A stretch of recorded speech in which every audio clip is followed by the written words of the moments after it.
All right, we are live. All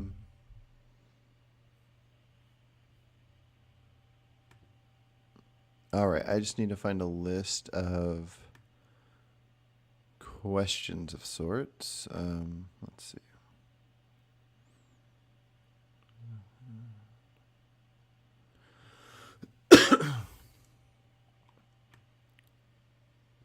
All right, so this live is well, I'll just read the message I wrote about doing this live. So I wrote, where is it at? I'm currently eating some eggs and some fish. I've gone from vegan to not vegan in the past, but I don't feel not vegan right now. I'll be doing an AMA this Saturday at 8 a.m. PST. That's right now. And I'll try to explain my thoughts on veganism and why I'm at very least not like your typical ex-vegan. I still consider myself vegan and a reasonable one at that. If you have any questions, please leave them in the comments. And then some people left some questions of sorts in the comments. And yeah, I'm going to try to explain this. So before I explain like my thoughts on what I am doing and what I think is right or wrong, I just want to kind of break down the ideas of how I think we view rights and wrongs.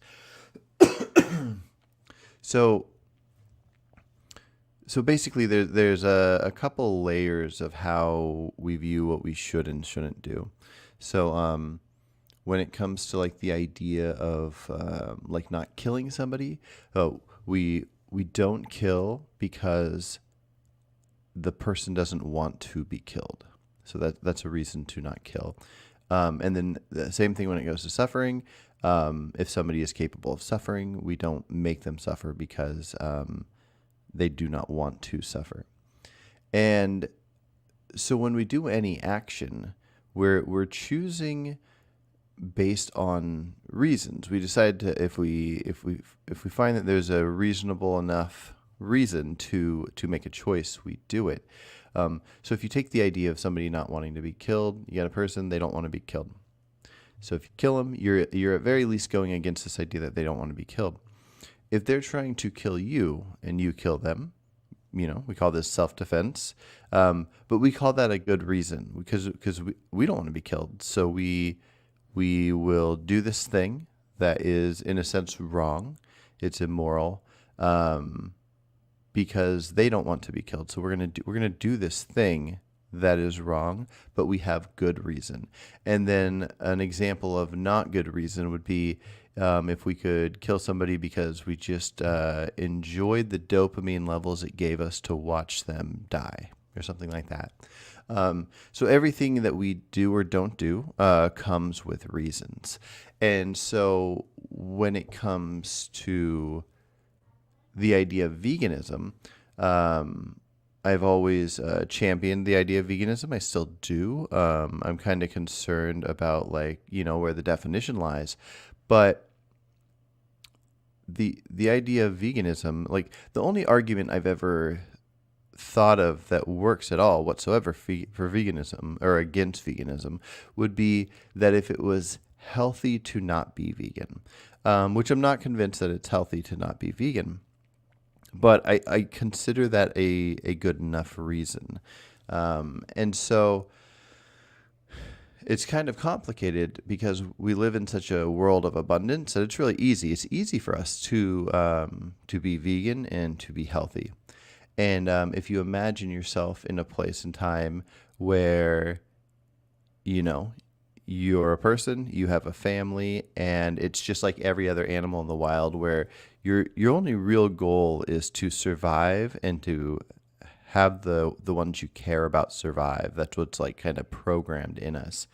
Humans seem to have this extra layer of empathy. So when we have this time and space to be able to think about caring about others, we extend a helping hand. And the fact that most animals don't have that doesn't mean that we should try to strive to be like them.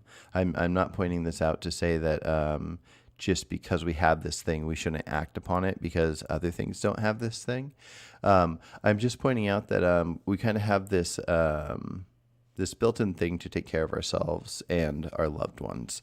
So like, even though killing innocent people is wrong, if somebody like told me, if I don't press this button that kills these 100 innocent people, like my kid's gonna die, I'm pretty certain I'd press that button. I'm guessing most people would press that button, whether they would admit it or not.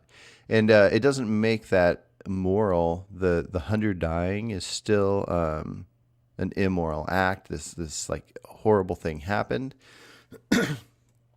But it's what we do in life. This crazy life we have is we try to survive. We try to keep our loved ones surviving, and then on top of that, I would say we try to thrive and keep our loved ones thriving. And then beyond that, we act upon those are the things that bring us pleasure and that happen to be natural instinct. But everything else we do, we do what we do based on pleasure. And so for most of us, luckily, it gives us pleasure to help others. And so we don't harm others. And then when we can give others extra pleasure, if we see somebody hungry and we offer them a banana or something, if we're able to, it gives us pleasure to help others. And so I mean, that's kind of how that works. I'm gonna glance at comments really quick.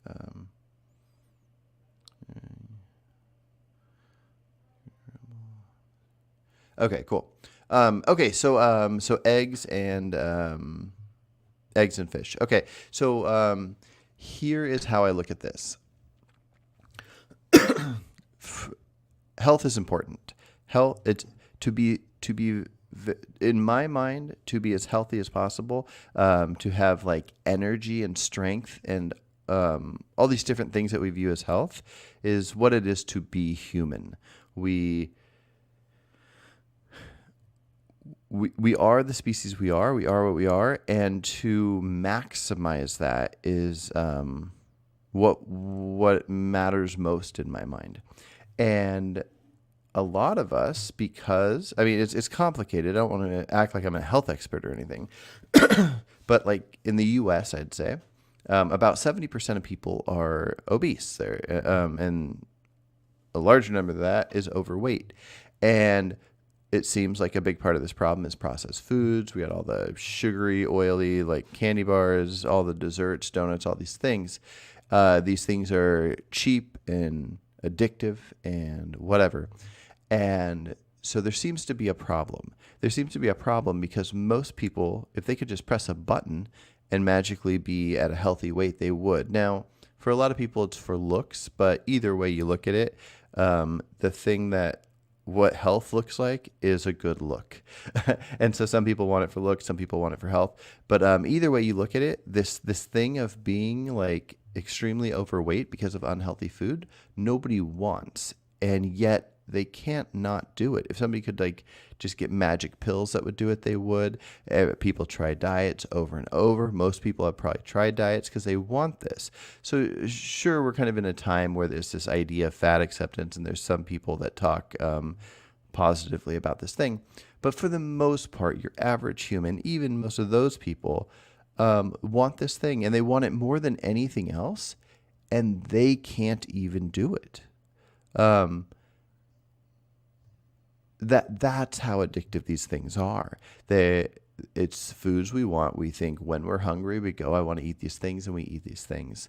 And anyway, so I think this is a horrible thing, and I think it would be awesome if everybody could be living their best lives and being healthy, fit, not having extra fat and whatnot. And so I am a person that have struggled with this my whole life. I'm 39 right now. My entire adult life, I've been overweight. There's been times where I've been like at somewhat of a reasonable weight.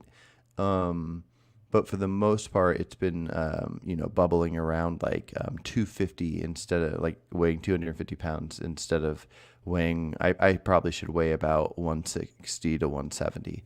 And I have not been under 200 for much of my adult life. So anyways, it's a struggle I've had, and I care a lot about being healthy. And so here's where it gets kind of complicated. I don't think that you need to eat animal products to be healthy necessarily. I believe that it's very possible that you do.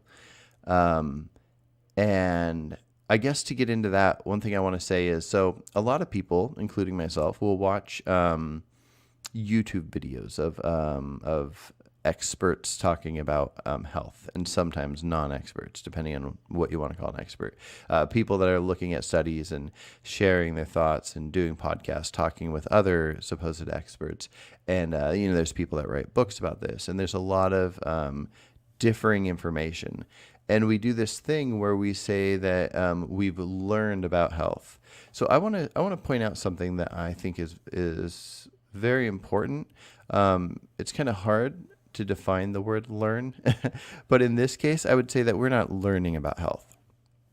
We are hearing some opinions. Learning about health, the only way I could really consider something learning about health would be figuring out how to read studies, and reading the studies yourself. And even then, it takes a lot of work to break down like why the study played out the way it did, what kind of study it is.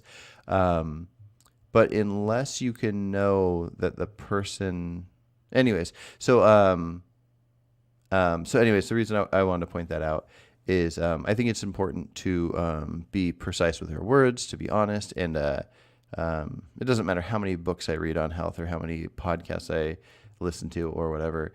I'm hearing ideas, and they're making me have some thoughts here and there or whatever.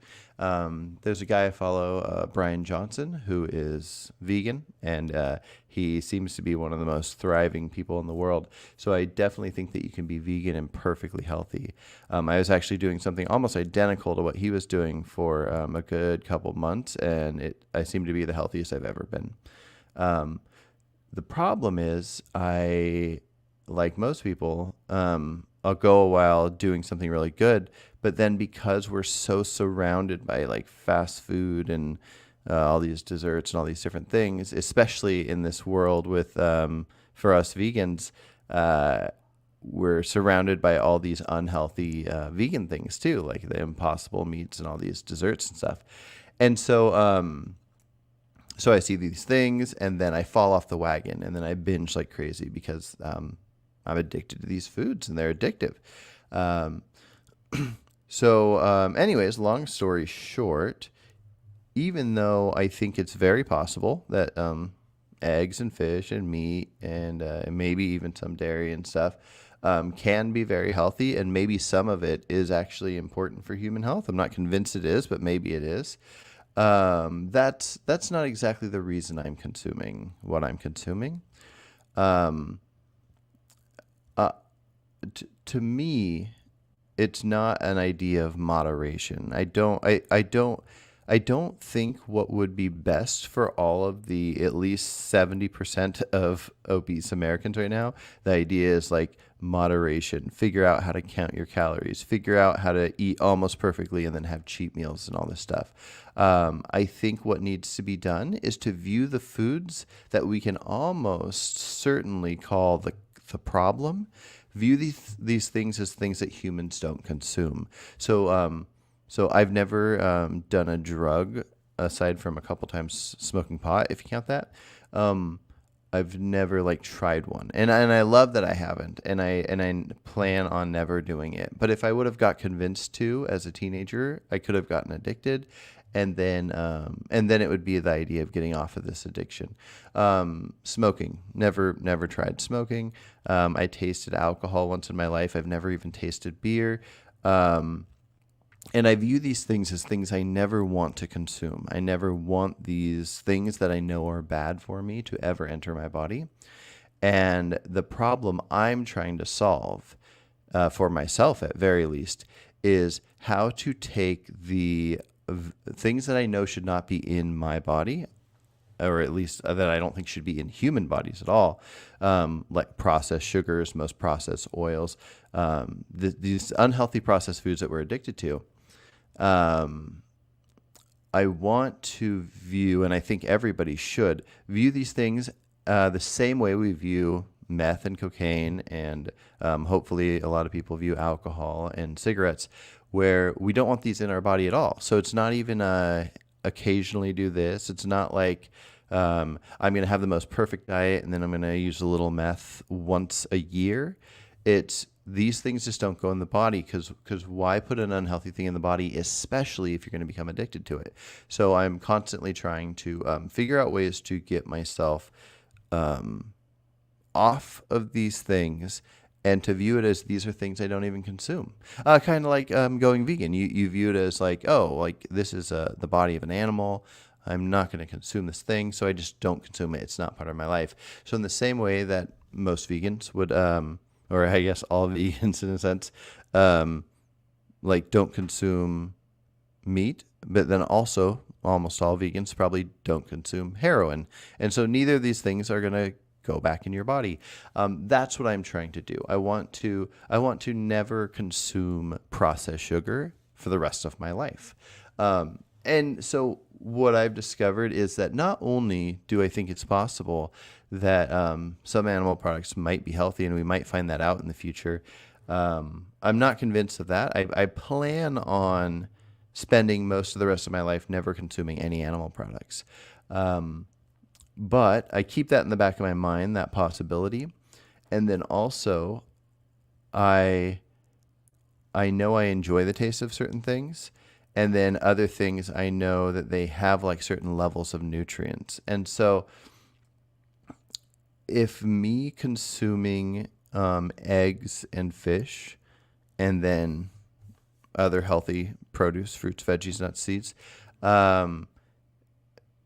if that satisfies me day to day enough that I can say no to processed sugar and no to these other things, and it will lead to months and months and maybe even years and years of me not consuming those things and me going from an unhealthy body weight to a healthy body weight, then that's worth it to me. That's worth the suffering of animals. But to a certain degree, I don't want some like drastic level of suffering to happen. But in the same sense that I'm guessing anybody listening to this, you're stuck in the forest, you can't find anything to eat, you're going to die, you're on an island, whatever the things are, and you have to hunt and find animals to kill and eat to survive. That's what we're geared to do. And and I want to survive. I want to be the healthiest I can be. And so I'm doing this thing. So like fish, I don't even enjoy the taste of fish, really. I like it all right, but I'm not a huge fan of it.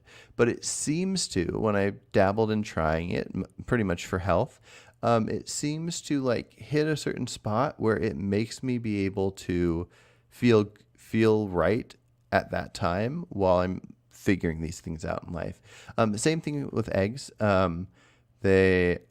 I really enjoy the taste of eggs, unlike fish, and but I wouldn't be doing it if I thought it was super unhealthy, and so I'm consuming these eggs and these fish and then fresh fruits and veggies and all this stuff, but I'm not touching a single thing that's unhealthy processed garbage, and so it's doing this thing.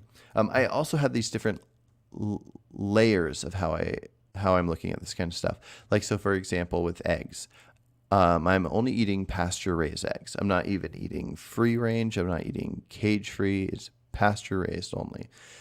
Because again, we have the reasons for what we do. We have the outcomes of how bad an outcome is. And then we figure out how the reason affects the outcome and what's the best we can do. And so I view the outcome of what I'm doing, the outcome for me is very high. The idea of getting off all these unhealthy processed garbage foods is very high, like life changing. And then the degree of harm I view as mostly low. So chickens that are just egg layers for the traditional standard factory farm have horrible lives, miserable. The top of the line, like one of the worst things you could do would be eat eggs that way. Now, if it was for my own health and it was super important and that's the only thing I could afford, I don't know. I might do it just in the same sense that I would hunt down and kill animals in the wild if I was stuck in the wild. But luckily, I don't have to. And what's better than those factory farmed eggs and what those chickens are going through would be something like free range or cage free. Those things are both slightly different, but from each other. But what they allow is a 2 square foot, I believe, amount of space for each chicken, and that's the cage free is 2 square foot, and then the free range gets like a tiny amount of outside time, but also 2 square feet. So it's not great. It's kind of miserable. And on top of that, the food they're being fed is not usually like good food that makes their eggs be closer to like what's a healthy outcome for an egg. And so with pasture raised eggs, they get 108 square feet of outdoor space. They're eating grasses and insects and whatever's naturally out there. And so they are having better lives. They are living these free-ish, like nice lives that I would guess in a lot of cases these chickens would prefer that to living out in nature. It's really complicated, but yeah. Anyways, there's that, and then the things they're eating lead to there being like higher omega-3s and various different levels of high qualityness of their eggs, and so that improves eggs, so that's good for me, and then the chicken's lives are improved, and that's good, and all this stuff. And so anyways, that's kind of where I'm at on this, is that there are certain things I wouldn't do. Like, so if I could, I probably wouldn't eat just the regular standard eggs for this thing that I'm talking about. But it's only if I could figure out another way. If I couldn't figure out a way, then the ultimate thing is to figure out a way. And so that's what I'd be working towards. I was going to keep rambling for a while, but I think what I'll do is I'll look at these questions, because there are some pretty unique questions and comments in here, and then I'll be able to explain the rest of what I'm doing through answering that. Okay, Elliot's here. He says hi, and I say hi back. Lewis, hello Philip. Lewis says, I'm very concerned, Carson, that you're almost exclusively framing this choosing to be complicit with the intentional killing of individuals as food products, as opposed to the individuals a vegan would see this as.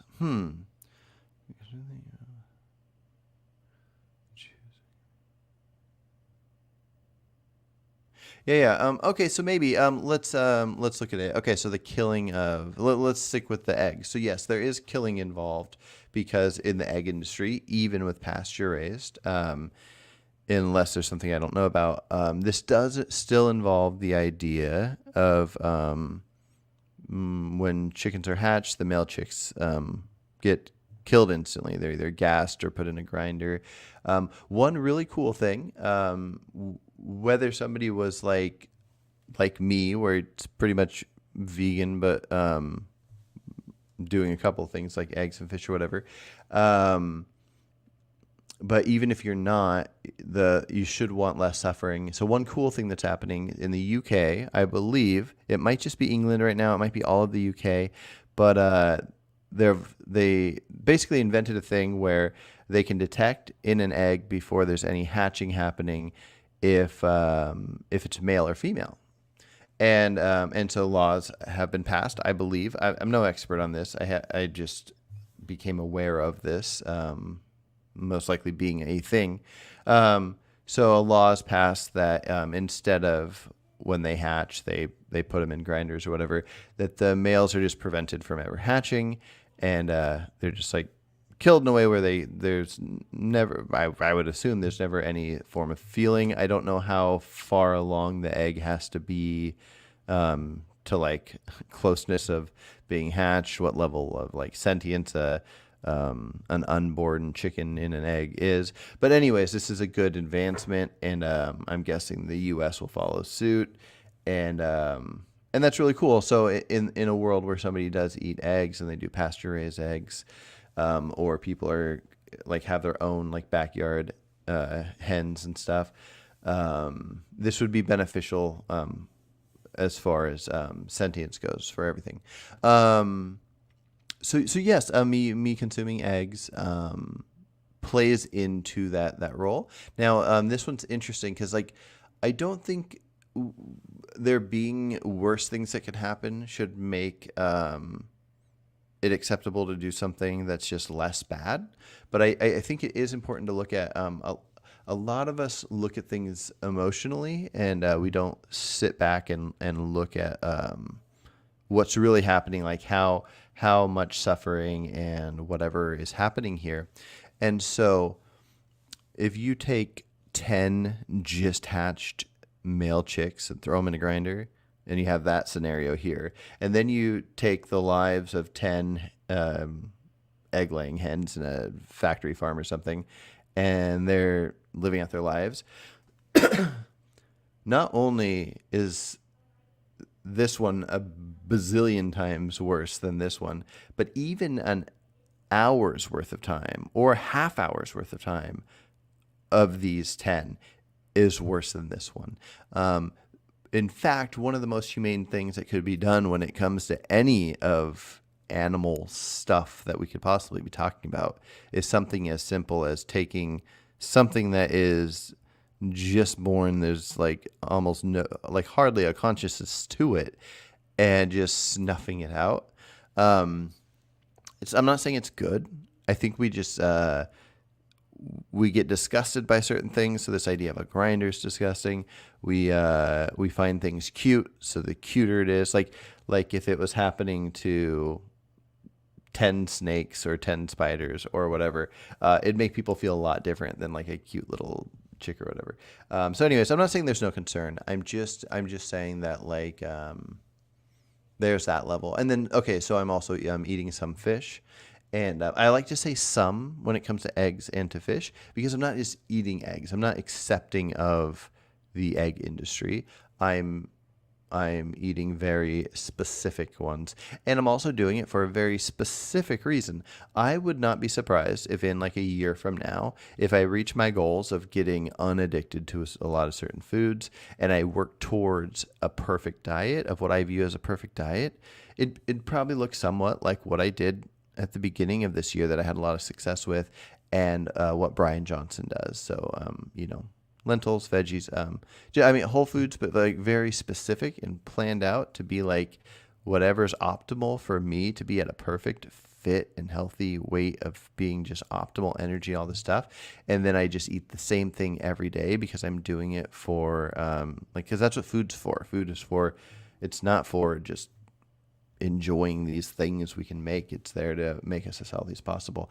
I wouldn't be surprised if once I'm unaddicted to a lot of the things I'm addicted to, if I just completely get off of eggs altogether. Right now, it's very helpful in my getting off the addiction.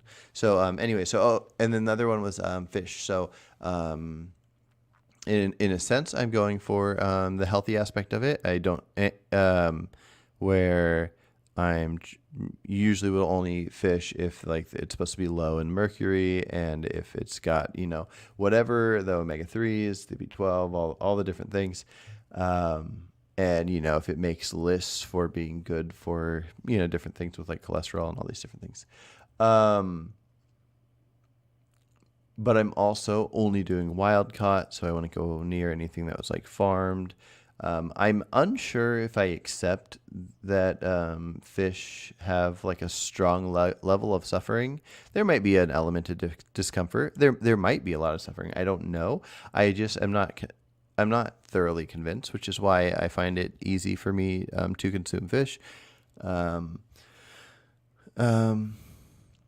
But yeah, so there's that. So there is there's death happening there, and yeah, I'm unsure. I'm unsure if it's something we need to be healthy, and yeah, I mean, time will tell. We'll find out.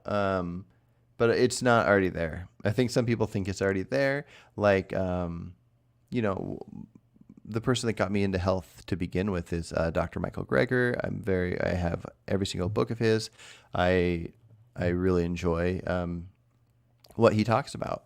And but there are many other people that read many studies and can break down why some studies might be read wrong by certain people. And anyways, it's complicated, and it's far from known what the healthy foods are, but what is very known is what they all agree on. And I'll just touch on it really quickly, but I'll make a separate video on this. But whole food vegans, carnivore people, keto people, paleo people, all of them, they all agree on almost everything.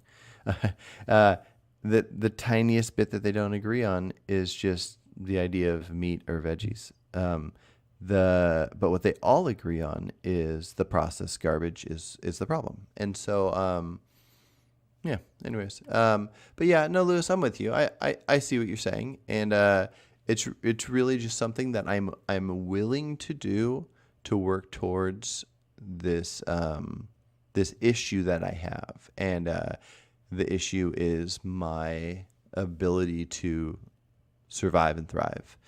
And yeah, so that's what I'm working towards. Phil says maybe next step would be to allow the males to also roam free. I can imagine that would double the price of eggs without any benefit. But then we wouldn't have to grind them up. I don't see any Lewis comment. Lewis, can you see my comments? Okay. So this is going live on 2 different channels. This is on Reasonable Vegan and also my Carson Hughes channel. And so there's a chance that either Phil or Lewis is in one and the other one's in the other one. But yeah, no, Phil, that's a very interesting idea. Letting them roam free. And I don't know. Let's see, roam free.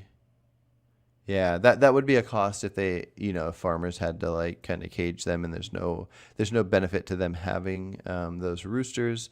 But that would definitely be the moral thing or amoral thing. And yeah, I don't know, like the way chickens that we have now, like probably wouldn't survive out in the wild, so it probably wouldn't be worth setting them free in the wild. But yeah, I don't know. Yeah, it's complicated. It's definitely a complicated mess. Okay. Lewis says even the best pasture-raised commercial egg farms are not going to ensure that the chickens don't experience mental anguish, of physical suffering from being forced into commodified daily existence. They're not going to ensure. I guess in a sense they're not going to ensure. Now, I don't know. Obviously, different things should happen here and there, but to get certified as pasture-raised, you'd have to have this amount of land, and the chickens would have to be able to roam on it. I don't know how often something like that would get checked. I would hope that it would get checked often. But yeah, it's tricky. There might be some farmers that find some benefit in having pasture-raised eggs and would not care about the welfare of their chickens. This is possible. At very least, any downside that's going to happen legally would not be any different from a downside in the wild. If they're given the food that is certified for when they supplement extra food, most of the food would be what's grazed upon. As long as everything's happening legally, then if there's like a chicken that has like a health issue and the farmers don't attend it, it's going to be a health issue like that would happen out in nature. So, but either way, as far as this kind of thing goes, it's the best option. So in this case where I'm deciding to consume eggs, it's the best option.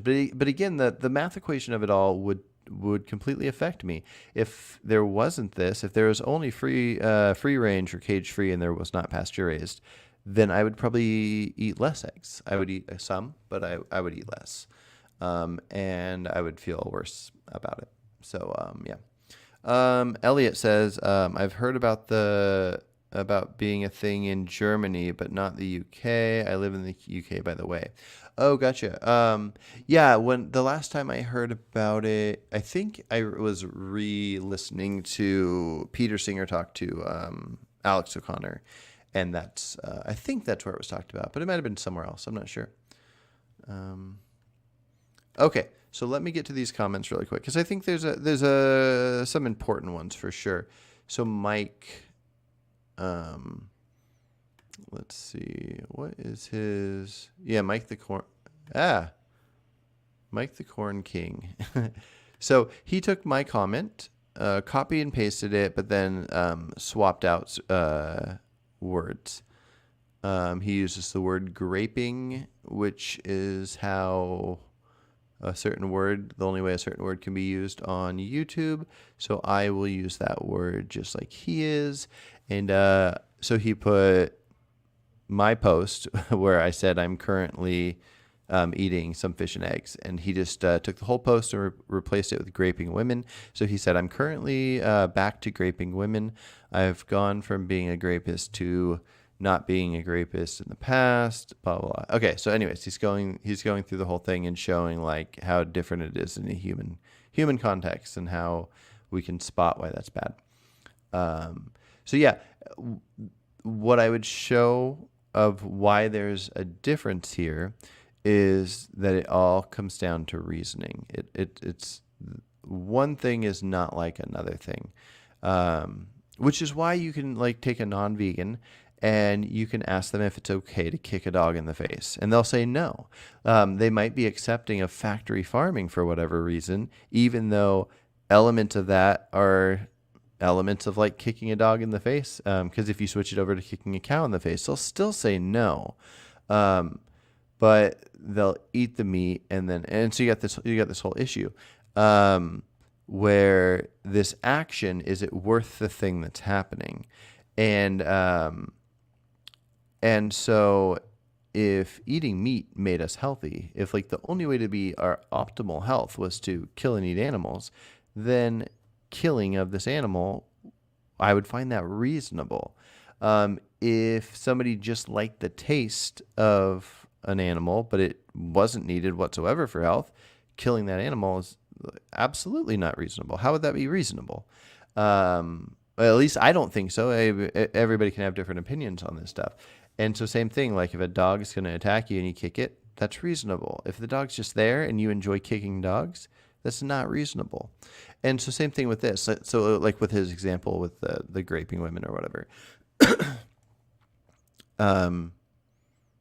I can't think of any case where that could be viewed as reasonable. That's just somebody doing something that they enjoy and somebody else suffers from it. So, and I get the idea of why he's saying this, but that's the case. There's no reason behind that. And so when it comes to this, now I might be doing an action that I'd call somewhat bad. Not like extremely bad. I don't even know. I'm kind of torn because I don't know the details of the health side of it. But I lean towards the possibility. Like, I don't think I'm doing something unhealthy. I just don't know if I'm doing something necessarily healthy. And so there is some harm happening, and I think it's my reason for what I'm doing of like getting off the addiction of certain foods and working towards health. I think that makes it reasonable for me. That's enough reason for me to do it. Similar to like being stuck on an island and eating to survive. It's part of that equation. So that's my answer to that. If you have a response to that, feel free. MZR Faith said, "Man, that's not great. I don't respect that personally," and that's totally cool. I mean, we all have our different levels of what we do and don't respect. Yeah, like so. Yeah, everybody has their different things. Like some people think that if you don't go to protest and be an activist that you're not a vegan. And being a vegan part doesn't matter. It's just like what right now I'm just talking about like what somebody respects or not. So if somebody personally doesn't eat any animals, but they also never spread any word about it, then some people will like not respect that because they think there's no way around it. That's something you should be doing. And yeah, there's different things. You know what? I like when I go into a grocery store and I'm going to get grapes, I kind of snack on the grapes while I'm in there. I'm not just sampling it to see if it's worth buying. I think they even allow that. But I'm just truly eating grapes as I go around. Why am I pointing out this thing I'm doing that's somewhat illegal? um, I I just don't view it as a huge deal, but it probably is. I'm kind of the grapes don't belong to me. I'm kind of stealing when they're weighed at the end. I'm only paying for the ones that I didn't eat in the store. And so somebody could view that as like they don't respect that, and maybe I should change that. And I think we all like probably do little things here and there that we maybe shouldn't or whatever. There's so many different things in life. Like if you live in a house that's like double the size that you need to live in, it's probably better for any possible sentient being in the world, for everyone to cut the size of the house they live in half if they're able to. It'd make more room for other animals, for other people, for all these different things. But are we going to do it? I mean, it just depends on everybody involved of who lives in the house and all that kind of stuff and what we view as what we need versus what others need. Like this, if the house I was in was half the size and then I planted a tree and it got really big and squirrels were living in it and stuff, like how bad is it to have that tree not there and the house just be what it is versus the option of the tree there? These things are complicated. And anyways, no problem with not respecting the choice. And again, like I hope I'm being very clear with the choice. The choice is an action to fix an addiction problem. Now, I don't know for sure what will change after I fix that addiction problem. It just is part of it. Okay, Nikki said, not sure how you claim to be vegan with that diet, but interested to hear you rationalize your rationalization of abusing animals nonetheless. And yeah, I think I did rationalize my abusing of animals. Yeah, I mean, there's elements of abuse involved. And I think I rationalized it as far as the claiming the vegan diet. So, or claiming to be vegan without the diet. So the word vegan is just so complicated. Really what it comes down to is to be vegan, you have to be part of what the consensus is. There's no right or wrong answer to what vegan is, but most vegans will call you not a vegan if you're not what most vegans think is a vegan. And so you could come up like if your average vegan says that this type of a vaccine is fine because of how necessary it is, but they use egg product to make it or whatever, then that will get accepted. There's something that always gets talked about, like when non-vegans will say like, oh, well, it takes animal products to create your phone. I don't even know if that's true. I'm pretty sure it's actually not true, but it usually gets accepted by vegans, and they'll just say like, well, this is something that you, in our current society, you can't live without. And so it is what it is or whatever. And so I guess that's why I would point out like why I think of myself still as vegan. Because every vegan that like let's say that there is like some sort of animal product that's needed, or maybe human slavery or something, whatever the cause is that goes into the cell phone thing that gets brought up all the time. Your claim that that's needed for our current society, that's just a thing you're saying. That's not much different from the thing I'm saying about the eggs. You could not have a cell phone and live your life. I mean, we didn't even have cell phones. They didn't exist until within like, I don't know, what, 20 years ago, something like that, 25. Um, so yeah, and the list can go on and on. We can talk about all these different things where, the palm oil destroying the orangutans and all these different things. And I don't, or impossible meat. Like half the vegans say, oh, it's not vegan to eat impossible meat because of some rat testing or rat killing that was involved in the company initially. And then other vegans will say like, oh, well, this has been such a good thing for the movement that it's fine.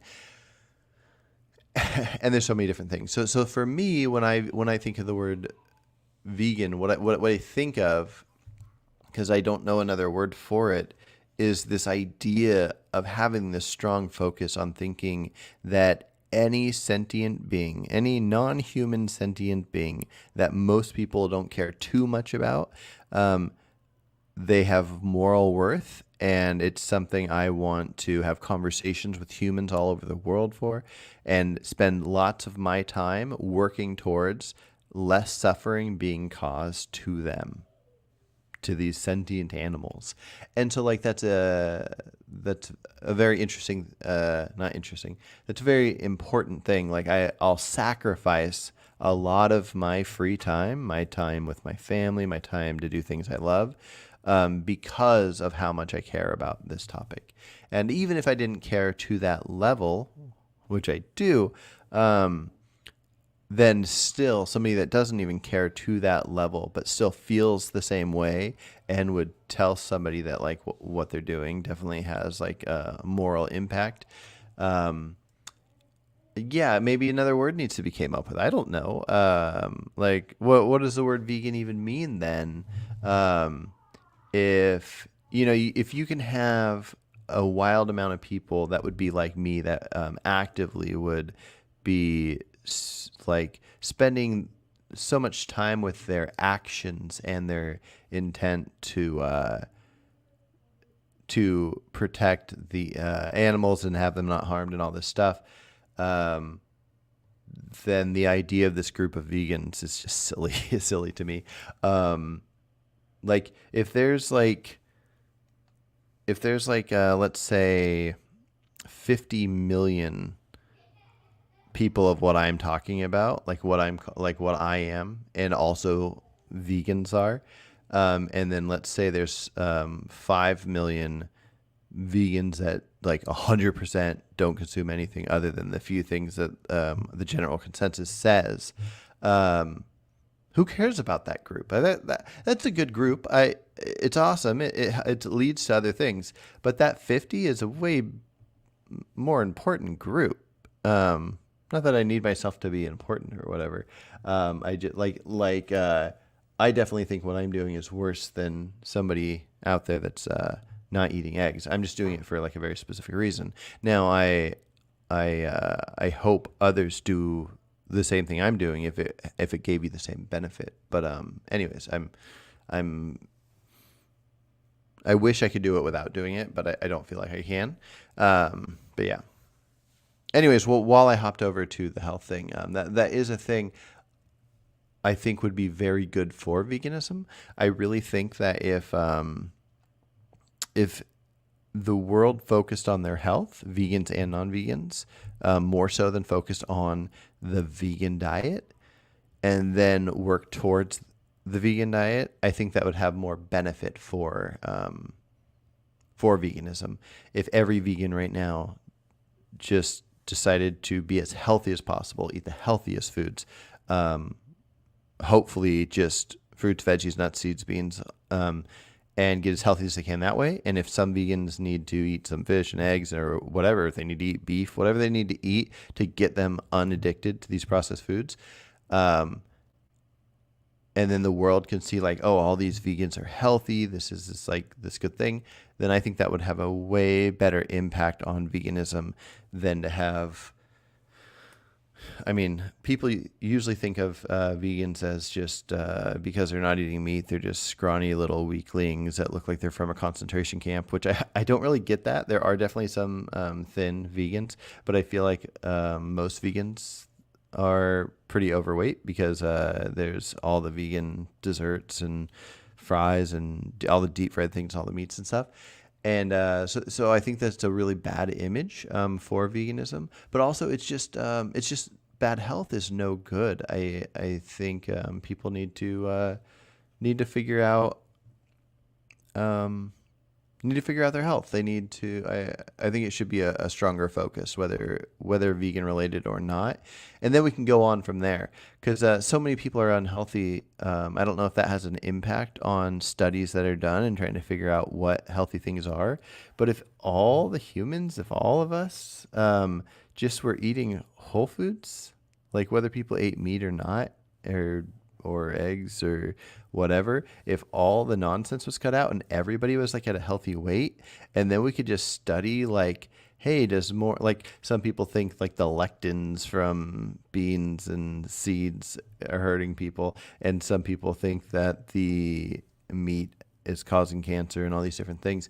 And if we could get everybody to like a healthy state of removing all the nonsense, and then just truly study these things, and we'd have a better answer. Now, I think we do have enough to know that the lectin thing is kind of silly, and that beans and seeds seem to be very good for us.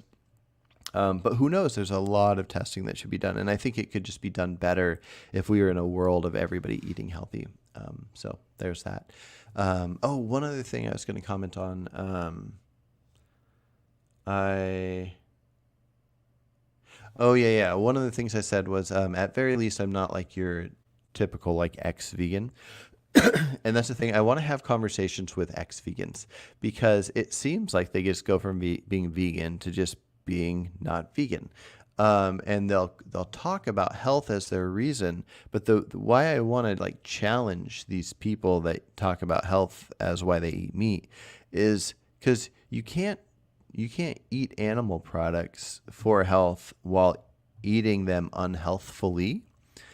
And so if somebody's like, I stopped being vegan because I think meat's healthy for you, and then they're eating chicken nuggets or something, then it's like, no, like even if it is possible that like chicken's healthy for you, it's not going to be in the deep fried breaded chicken nugget form.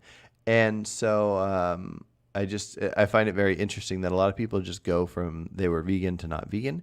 And in this case, I've added fish and eggs into my diet, but I'm not like using these eggs to make like a cake. That would just be some harm going towards animals. And in this case, it's just the egg industry, like grinder aspect of it. This harm happening just for the taste pleasure of cake.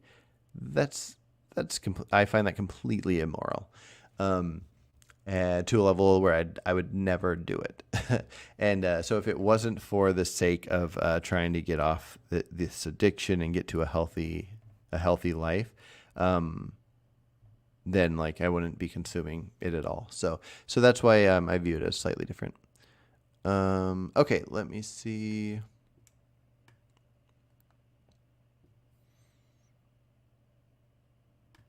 Alrighty. Oof, I missed a whole bunch of comments. I'm gonna I've heard. Not that I'd be interested in buying eggs, but I'd rather people buy those eggs than other eggs. Yeah, definitely. And Elliot's referring to the thing I said earlier about how they can detect if there was a male and before it hatched, and then it would be put out of its misery or whatever, like before needing to suffer in any way. Lesser of two evils. Yeah, that's right. That's the thing. I think we at very least, hopefully there'll be a vegan world in the future, but at very least we should work towards the better at all times. Haas is here. Hey, Haas. Wondering why he wants to identify as vegan. Not only does the actual definition, not willfully exploiting animals, not fit him, neither does the inaccurate but socially accepted dietary definition. Yeah, no, you're right. I just I need to find a better word. I just, in the same sense that most vegans want to go out and preach the word and share with people, like, hey, you should stop eating animals. Um, like, I want that too. And so having something like I'm going to keep this channel, Reasonable Vegan. I'm going to keep having conversations with people and maybe some debates. Maybe even now that I'm eating eggs and fish, I can debate some vegans on it. But I want a way to be able to have conversations and talk to people about like what they're doing is wrong. Like if somebody's out there just eating like meat and it's for not for good reason, I want to try to convince them to change their lives. I want to try to convince them to stop causing suffering. And so if there was a word for it that wasn't vegan, then I would use that. But like, so if I did a table talk right now, if I said like, why aren't you vegan on a sign, and people would sit down and talk to me, I'd go, oh, by the way, I eat some eggs and fish, but I still want to challenge the moral aspects of consuming animals and harming animals for our diets and whatnot. And then I'd have this conversation with them, and we might clash the exact way a vegan and a non-vegan would clash, because the only difference between me and a vegan in this case is I am exactly like any other vegan, but I am consuming some eggs and some fish right now. So yes, it pulls me out of that dietary class. But like, if I had to create a new word and it was like blue blah blah blue, and that's what I am. It's like a vegan but different. And then I had on the sign it said, "Why aren't you a blue blah blah blue?" And then and so if somebody was like me, where they're almost exactly vegan, but they're just eating, I don't know, maybe they, I don't know, whatever the thing is, like, well, let's say. Well, anyways, it doesn't matter. We could say they were just eating fish and not also eggs or whatever. Or they're just eating eggs and no fish. So they do no fish, no meat, no dairy. They just eat eggs. Or somebody that's vegan, but they just eat honey or whatever. Then would each of them have to have a different name for this different thing? And so anyways, I'm just using the word vegan for now as a place filler for moral consideration for animals in a way that we don't tend to do. Humans somehow, because the actions that happen to the animals are not within their sight, humans somehow have accepted the idea of not caring whatsoever. And I want to convince people to either care a little bit or a lot or whatever to work towards less harm happening. So that's why I want to use the word for now. Yeah. If you want to work on creating a better world for animals, start with not willfully exploiting them yourself. That is one way to do it, for sure. I don't know if that's a necessary start. So like I want the world to be better for animals, and I could consume eggs and fish and also have tons of conversations with people about why they should treat animals better. And, like I've had conversations with hunters where I'll say like, oh, I respect this hunting more so than the idea of an animal being raised in a factory farm and having a horrible life. At least in this case, you're killing an animal just like killing one in a factory farm, but it went from having a normal life to boom, out of existence, where factory farms, the animals suffer, especially pigs. And especially chickens. But then, I'll ask them like, do you eat meats from the store from factory farm stuff? And they'll say, yeah. And then I'll explain to them like why I think this thing's wrong. So I think if my options were to either wait until I didn't consume eggs or fish and then do activism, or eat eggs and fish now and do activism and maybe not eat eggs and fish later, it seems to me that the place to start would be wherever. So in this case, it would be that. It'd be the doing the activism now. I could be wrong, maybe. Lewis says, yeah, many of us are confused by Carson's explanation and reasoning. I'd gladly take any questions and respond to any thoughts. I definitely, yeah. This seems to be an appeal to hypocrisy because of the same argument from AOC. Okay, appeal to hypocrisy. Okay, so how appeals work would be if something's being argued for.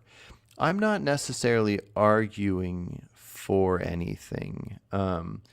I guess I sort of am. But so the thing I'm doing, I'm not saying that this is acceptable for this reason and everybody should do it.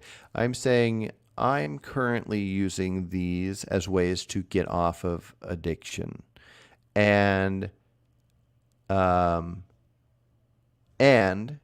if it works, that's great. And I might have caused harm to get off of addiction. And I'm fine with that. If that is successful, then I'm okay with that. In the same sense that if I was out in nature and I was stuck and I had to hunt to survive, I had to kill wild grouse or deer or whatever to survive, I would do it and I wouldn't feel too weird about it. I mean, I'd be sad when the killing happens or whatever. I'd get the typical emotions, but I would feel like I wouldn't feel like if I had to do it again, I wouldn't do it because now I've learned that this thing's horrible. I would feel fine with that. And for me personally, doing this action, this legal action, to get off of addiction, I'm fine with that. I could be convinced otherwise, but I view those two things as similar, and I'm fine with that. So there's two aspects to this. My two arguments. One is that it's reasonable to do this to get off of addiction if it helps. That's argument number one. Argument number two is potentially this is healthy, and if it is, then I think that is reasonable. If humans got a certain amount of extra health off of a certain food item, in this case, let's say eggs and fish, then humans figuring out how to do that in the most humane way possible, I find that reasonable to do it for the health. And I haven't been convinced otherwise. So those are my two arguments. So if you want to explain a little further the appeal to hypocrisy, and Lewis, the one you said, I'm going to need that explained a little further as well. Hypocrisy. Maybe I'm missing something. You might be right. I need to explain a little further how it could be an appeal to hypocrisy. Okay. No one makes the claim that exploiting animals wouldn't benefit us. We vegans choose to not exploit regardless. I don't know if that's true. I think that a large amount of vegans do it because they want sentient beings to not suffer, and also there's no need for them to consume them. If it benefited us, now I don't mean, hold on one second.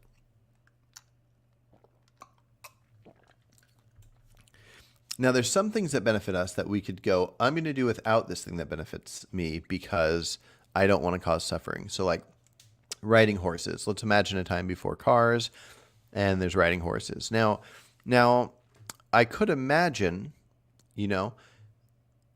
let's say like hospitals are being built for the first time and tons of people live far away from places where things can save lives.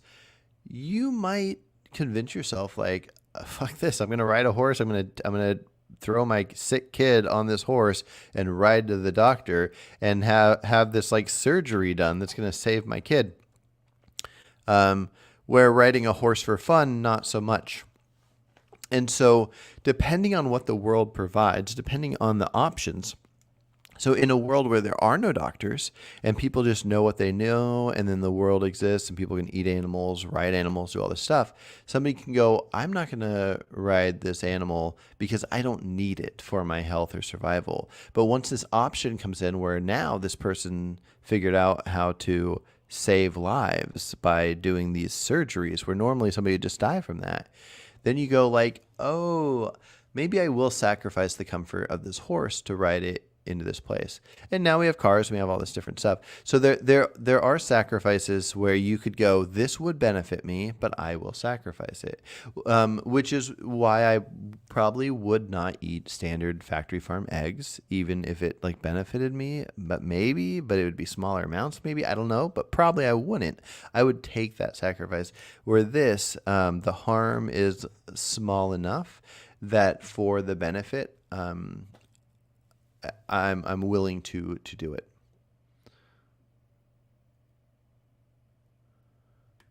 Let's see. No one makes. Okay, so Lewis is saying that that there's a fallacy here because I'm saying, well, vegans aren't living a magically perfect existence too, because they're doing some other issues. So that's why this is acceptable. That's only my argument for the word veganism. I'm saying like if veganism in general just meant some idea of like extending moral extension in a serious way to animals, then the vegans I was describing fit in there, as do I. I wasn't using that as an excuse for anything, but I was just using it as an example of why I think it's not too strange to want to use the word vegan. Hawes says the issue is that Carson sees non-human animals as things. There's something in his mind, evidenced by how he calls them it, and uses words like beef to refer to chopped up cow body parts. No, I think you're wrong here. And we've talked about the it thing. It is just a word I use for sentient beings that I cannot communicate with. I call babies it, and I call animals it. It's just what I do. I don't think the words we use, I think words we use can have effect. There can be something to like our subconscious where there could be a deeper meaning. I don't believe that's the case here. If I use the word beef, it's not a word I use often, but if I'm using it, I guess I'm just referring to like a health aspect. Like if we were to find out that beef gave us health benefits or whatever, then I'd be referring to this thing that's being consumed. I don't usually say that. So usually if I'm talking about eating cows, I'll just say eating cows because it's just not a word I usually use. Okay. JWE reviews. Hey, my friend, long time. Hope you're doing well. Yep, I'm doing well. I hope you're doing well. Carson seems to believe that non-human animals are resources to be used for his benefit. Not exactly, but in case you missed the beginning, I'll repeat that part. I think we all, like all animals, are going to do what they need to do to survive. That's just that's number one right there. It's not exactly an argument. It's just kind of explaining it. I think what I'm trying to say, I think people that aren't accepting what I'm saying, if they lived in a world without such abundance, actions might happen that would make you go, oh, this is kind of like that thing Carson was saying in that thing. Now, I could be wrong. I'm not saying I'm just right about this thing. I'm just saying that like if I'm looking at what like my choices and then I'm trying to decide like why are these my choices, and then I break down different things like that, that's kind of what I'm discovering, like, oh, I guess this isn't even that weird. All animals want to survive and thrive and make sure their loved ones survive and thrive. I mean that just kind of is what it is. If I'm in a world not of abundance, like me and my family are starving, and then there's also a bunch of other families that are starving. When I come across food, I'm not going to give some to the other families and some to us. I'm going to feed my family and try to get them as good as possible. And then if we happened upon some insane way to thrive and survive, I'd love to help others. But I would rather feed my family and store up for the coming up season or whatever than to just have them fed that day, and any extra food that day give to somebody else. It's a sad thought, but it's also a sad thought that there's people starving and dying everywhere in the world. I wish I could help them all. Any I could help, I would help, and but not before prioritizing myself and my family. And I think most people are kind of like that. Lewis says, yes, that definitely seems to be the core of Carson's lack of commitment to being morally responsible in the vegan sense. Yeah. Again, you might not believe this, but it's really just coming down to this addiction thing that I've been dealing with for a while. Maybe that will be more clear if I'm successful. I'm a little over a month into eating really well, dropping a little weight. I've been exercising a lot, getting a lot of muscle, and or hopefully getting a lot of muscle. I feel a lot stronger. And I'm pretty sure that a month from now, not a month from now, maybe a year from now, if I'm just like in perfect shape and just because I'm slowly like working towards learning different things and adding different things and, working different ways with types of food and times of eating and calories and all this different stuff. And as I progress in these things, I'm always keeping the moral aspect in my mind. And so that just is what it is. Yeah. Let's see. I'm wondering why Carson isn't eating chickens, lamb, cows, and dogs. I don't. That's a good question. For one, the idea I find pretty gross. I don't eating animals. Just is kind of feels gross. I think. Trying to figure out an honest way to respond to this. Yeah, again, so I'm not like thoroughly convinced that eating animal products is healthy. I'm just not convinced that it's not. But the actions I'm doing are to get off the addiction of other food. So it's kind of like almost like a distraction, but it's whatever I could fit into me to make me be able to take something like, let's just say processed sugar. I would have to guess that that's one of the worst things that humans consume is processed sugar. So the idea of me fitting anything into my body to make me go day after day after day without processed sugar with a goal of never eating processed sugar again for the rest of my life, then I'm going to do what I have to do there. And right now with fish and eggs, that seems to be working for me. Fish, eggs, and whatever else I'm eating I've gone over a month now without touching any processed sugar and almost all processed anything. It's like I haven't even, lots of processed things I just haven't touched in over a month. And I feel great. And I feel like hopefully I can go the rest of my life not doing it. And so I've done that. I'm doing that. It's working great. So I don't need, what did you say? Chickens, lamb, cows, and dogs to do that. If I did, I probably would. If that helped. I really think right now, if there's like extremely overweight vegans out there that want to be off of their addiction to processed sugar and other things, if they had to eat chickens, lambs, cows, and dogs for a year or so, to get off of that addiction. And then if they treated processed sugar the same way they'd treat meth and cigarettes and all these things as this is things not for humans. I'm never going to consume these things for the rest of my life.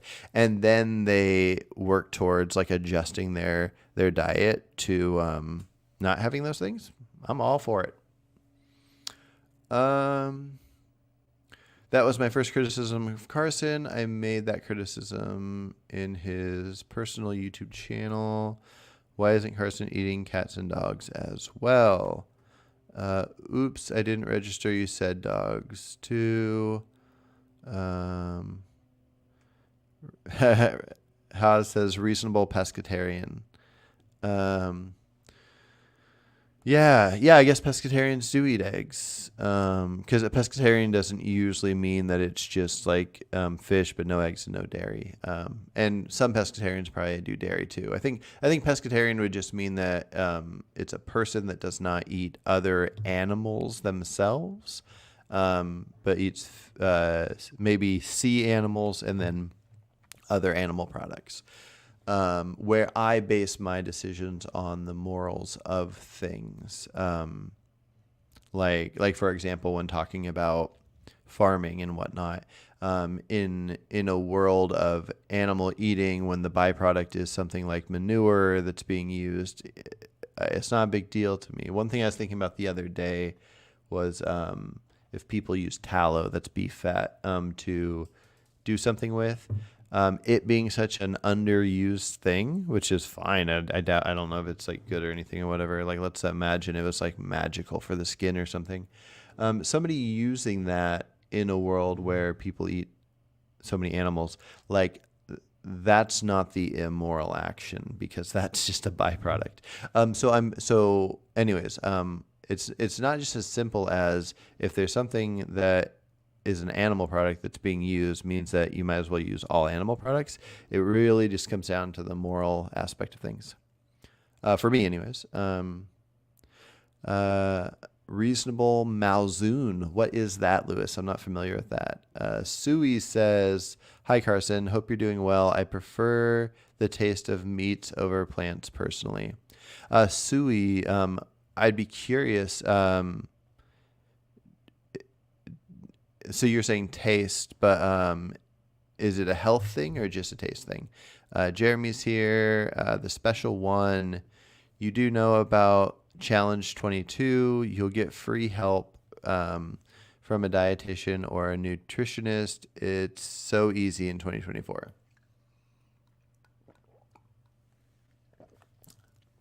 I've been talking so long, I just keep getting thirsty and drinking my coffee. I'm vaguely familiar with Challenge 2022 or Challenge 22. Now, here's the thing. I've been pretty obsessed with nutrition for a while now, and as I said at the beginning of this, at the beginning of this year, after hearing about some health things, I got like really hardcore into eating like certain healthy way, and it's all vegan, just lentils, beans.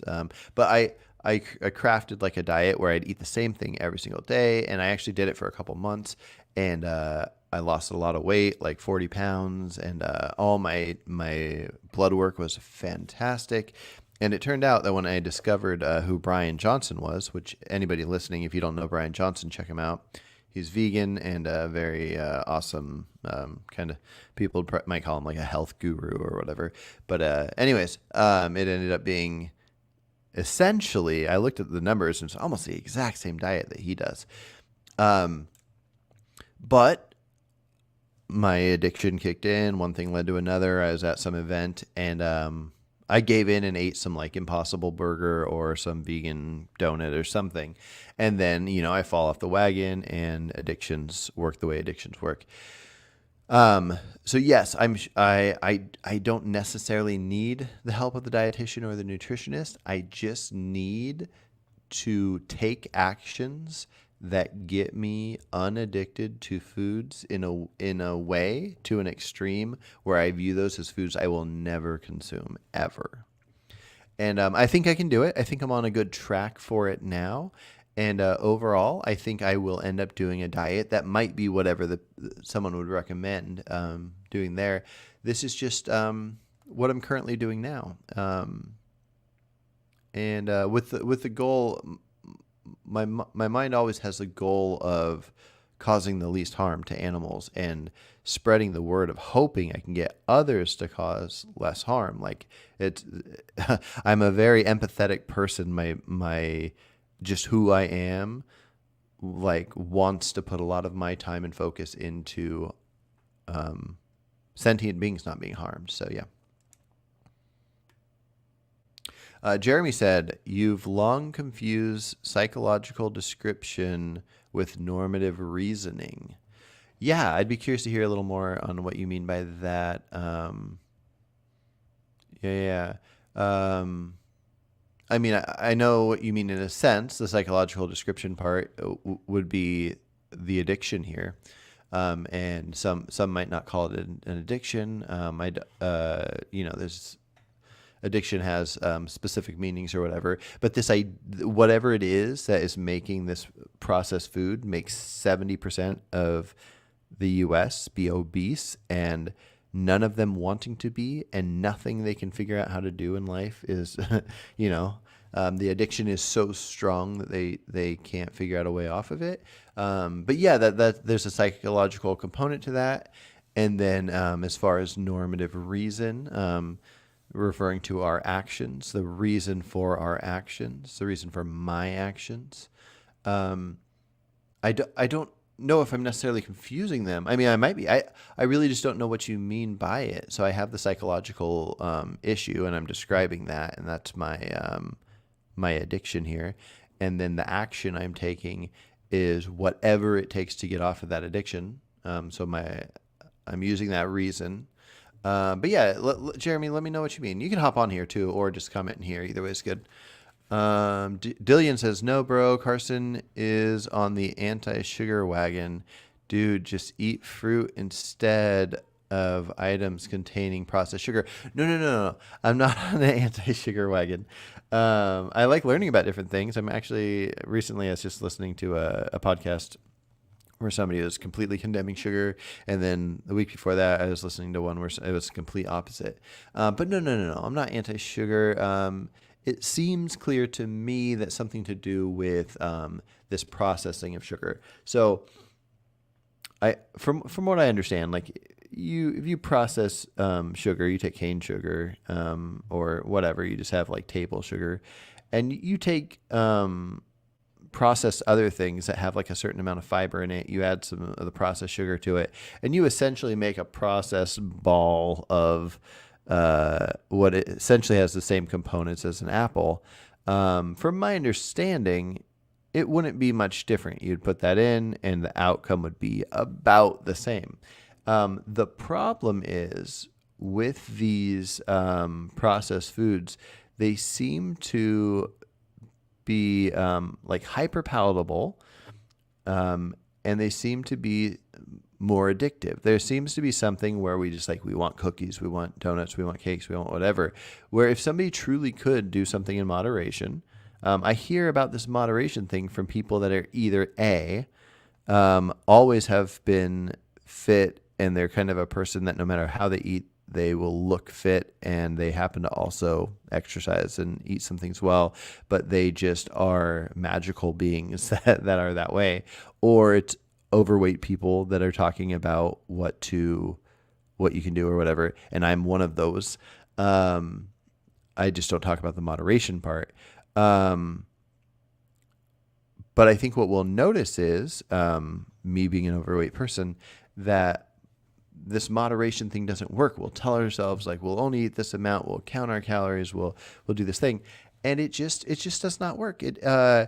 Cause we're still, it'd be like, I'm sure cigarettes and meth and cocaine are all perfectly fine in moderation. And the problem is with these things, you get addicted to them, and if you do a lot of them, they're really bad for you, and they're why so many people are overweight. And so, yes, Dillian, I agree with you 100% on just eating the fruit. I eat fruit all the time. I'm currently feeling the best I have ever. I'm over a month into eating no processed food, and I eat a couple bananas a day. I eat a couple apples a day. I eat kiwis. I love fruit. And I think fruit is totally good for you. So anyways, it's not an anti-sugar wagon. I would need a lot of convincing to think that processed foods are good for us. Now, we can probably create a processed food that could be like a supplement of sorts. Or like, from my understanding, tomato paste is actually healthier than tomatoes because something that happens in the processing.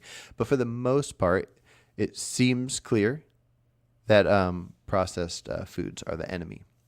Okay, the special one says, it's easier to eat healthier when I work out, but I do enjoy a bag of chips once a week and a little bit of candy. Other than that, mostly whole foods and plant-based. That's awesome. And there are some people, I like to compare it to alcohol. So some people can drink some alcohol, they have a beer here and there, and they feel fine. A lot of people get addicted to alcohol. It ruins their lives. It's very bad for them. They get fatty liver disease because of it. Like 3 family members of mine have died from alcohol poisoning and fatty liver disease. And yeah, I mean, there's rehabs all over the place for alcoholics. A lot of homeless people are homeless because of alcoholism. Um, so it's one of those things where it's really popular. So the idea of not drinking alcohol might sound foreign to a lot of people, but it's a thing that in my mind, it's not worth the risk. And so if there are people, so you say that you eat mostly healthy food, but you eat a tiny bit of candy and a bag of chips once a week or whatever. There are people in the same sense that somebody can have a glass of wine once a week or have a couple beers every week, that can do this thing with the chips and candy. I don't think that's most people. And I don't know you, and so I don't know if you're overweight. And when I say that, I don't mean that in a bad way, because I'm still a little overweight. I got a bit to work on. But I I th- I just I wonder when people think that that's an option, if for them it's actually not. And then in other cases, I think it definitely is. There are plenty of people that can can can do that. I don't think it should be recommended for humans in general, and I think we've learned that. I think we have learned that alcohol probably shouldn't be a thing that that we have as a species. I like to think that when you see all the damage it has done to so many people, that the people that love it and can do it well would recognize that we would be better off as humans if it didn't exist as a thing we consume. Um, Algae oil and seaweed instead of fish, thumbs up. Yeah, no, I agree. I still take a algae supplement, and I still consume seaweed. I do dose for my iodine. Yeah, the fish, it's there for the potential health benefits, but it's also there as a way to have foods that are helping me get off of processed stuff. Um, and because I'm just less concerned about it than other things. Somebody pointed out the Challenge 22 thing. I'll look into it again. I'm open to just about anything. Lewis said stevia can replace sugar. I like stevia all right. There's a drink called Zevia where they make that it's like a soda, but it's just carbonated water and stevia and little hints of natural flavors or whatever. I don't drink those anymore. I'm trying to get off. Well, I am off of essentially all sweeteners. So whether they're the 0 calorie like stevia or whatever, I just want them out of my life. Like I don't mind having the sweetness of like an apple or a banana or a pineapple. But I want the processed sugars I just want to view them as not things that I consume. And so I don't need a sugar replacement. I just need to have time go by to get the addiction gone. So if I could be locked up in a building and tell the people at the beginning of this, like, keep me here for 1 year and only give me these foods and then let me out after the year, I probably wouldn't do eggs or fish. And I would probably just, I'd do beans, lentils, fruit, nuts. I think if I had to guess, I haven't been convinced otherwise. If I had to guess, we're designed to eat something like chimps do, which is the majority fruit with also having like nuts and yeah. And so that's what I would do. I'd go in a building and have them do that. But since I'm not in that building and nobody's feeding me and I have to experience everything in the world where I see all these things I'm addicted to, I have to do a couple actions that make the cravings less. And I happen to notice that with eggs. Like I didn't get into eggs exactly for that reason, but it kind of did. And I noticed that like it fills me up. It makes me feel really good, and it makes me not care about those things I'm missing. But when I fall off to the processed food, it's because of that addiction. And I think addictions can be kicked. I think if I went a year without processed sugar, I think I could probably go the rest of my life without processed sugar because I just wouldn't have that craving the same way. And so I'm hoping that's the case. Okay, so Lewis, the beginning of what he said was stevia can replace sugar, and then he said much more ethical and complicity in intentional killing as a way to avoid sugar. Yeah, I get it. I get it. You're probably right, but it's just not where I'm at this moment. Maybe I can be changed. If you're doing this to avoid eating processed sugar, you're basically focusing on pointless things. Just focus on cardio and being in a calorie deficit in general. No, I agree with you that if somebody can stay in a calorie deficit and also exercise, very good. These are two very good, important things. But in my experience, so I'm 39 now, and for all of my adult life, I've been trying to be healthy. I am more so than most people very addicted to unhealthy food, fast food stuff, anything deep fried, all the sugary things. And I can do good for a little bit and I fall off and I eat all these things. Hopefully, I'll never say that again. Hopefully, I'm good to go now. But the idea of getting in a calorie deficit, that'll be great for a couple days or a week or whatever. But I have to do actions to force myself to treat these things as cigarettes. I want to treat processed sugar and most processed food, all the processed grains, everything. Like pastas and stuff. I want to treat it like cigarettes, like meth, all these things. I want it gone forever. And so I have to do different actions to do that. Like I don't go to like birthday parties of family members if it's at like a restaurant. And I don't let myself go to grocery stores in the evening time because I'm solid until evening and then I want to eat really bad. And, I have to have different practices that lead me to this. But yeah, my hope is to get to the point where I never consume these things again. And I think that's probably best for most people. I think most humans should do this as well. But I could be wrong. At least it's what I want. I will feel like when I'm 80, I want to run around. I want to be able to squat really low. I want to be able to like sit up off the ground without even putting my hands on the ground. I want to like be strong enough to pick up grandkids and run around and play with them. And this is what I think I need to do to get there. Not the animal aspect of it, but the health, the getting off the addiction and focusing on health in this way of only wanting to consume whole foods and getting completely off foods I'm addicted to, and then also strength training, exercise, and whatnot. It's just an important thing to me in life. Ulf J says, I work out 5 times a week and I love to eat mostly whole food, plant-based.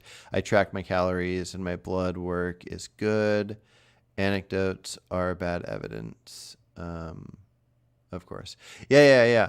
No, and that's great. And that's essentially what I want to do. I mean, I work out, half-ass workout 7 days a week.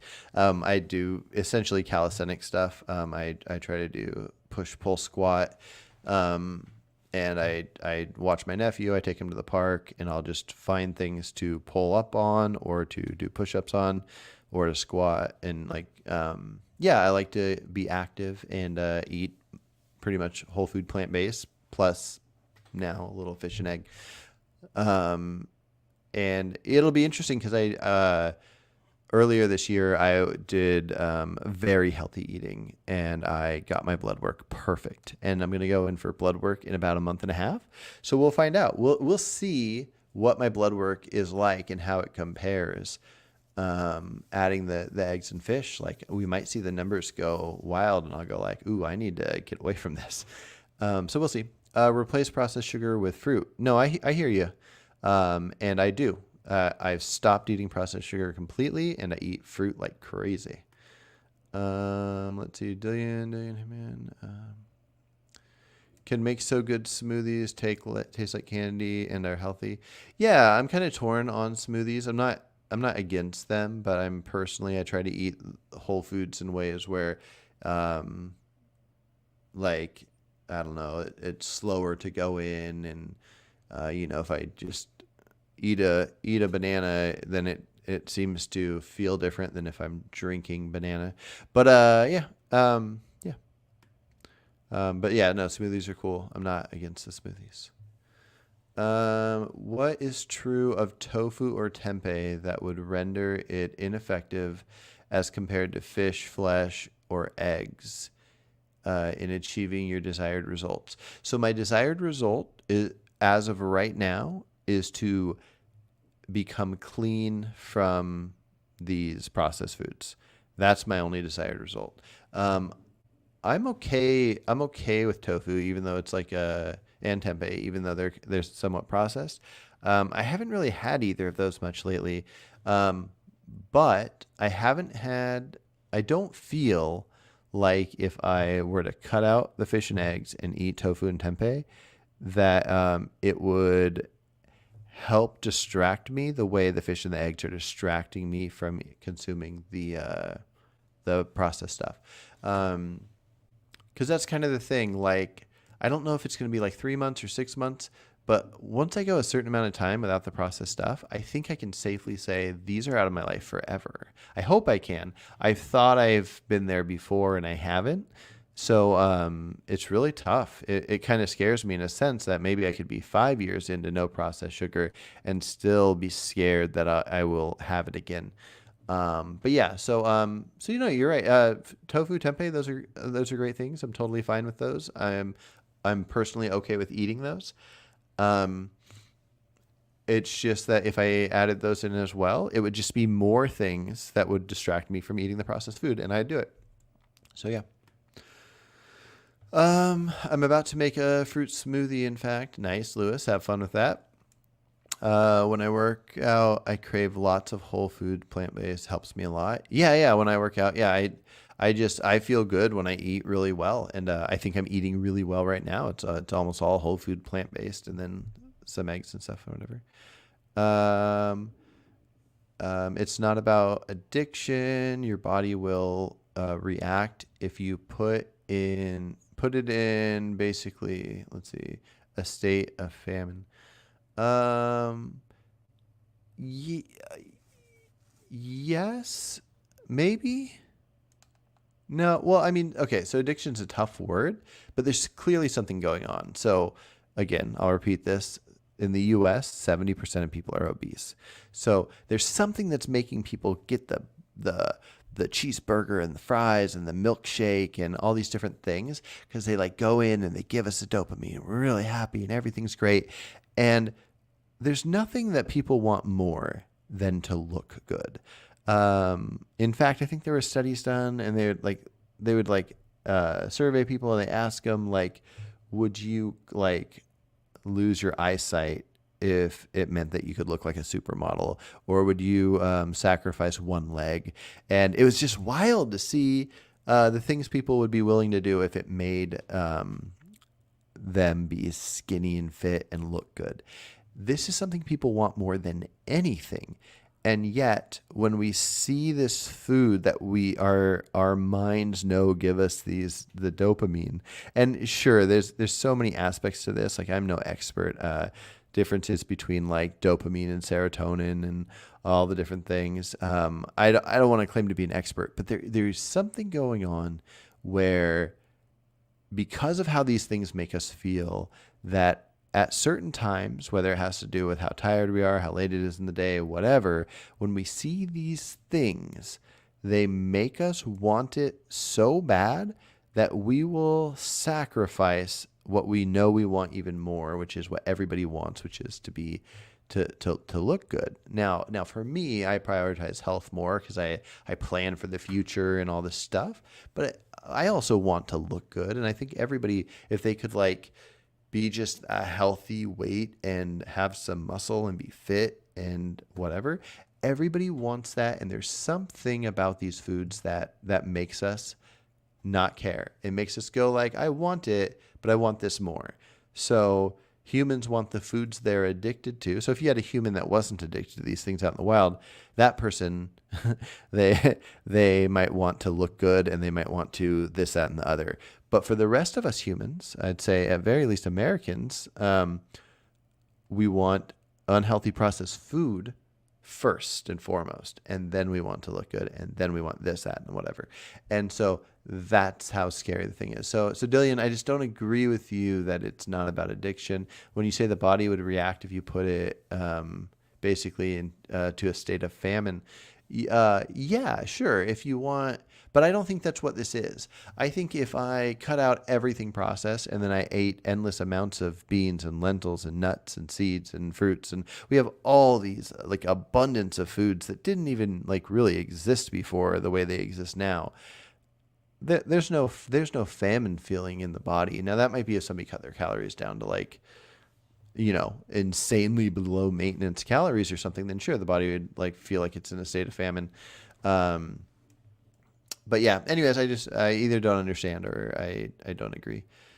Jeremy said I can come on in a minute. Jeremy, I actually realized I've been on here a little too long. I told my wife I'd be done about 9:30, and it's 9:39 right now.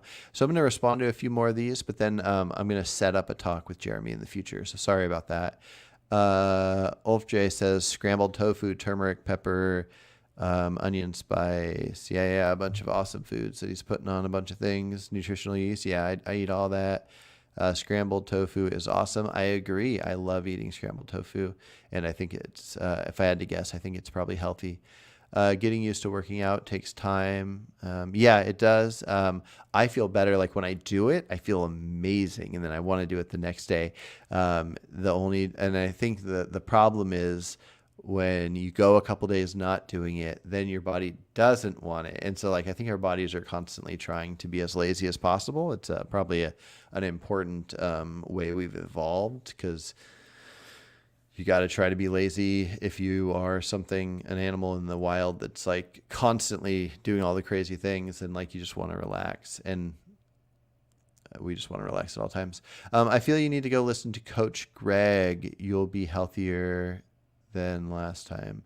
Coach Greg, I don't know who that is, but Dillian, I'm going to try to remember that name. In fact, I'm going to write it down.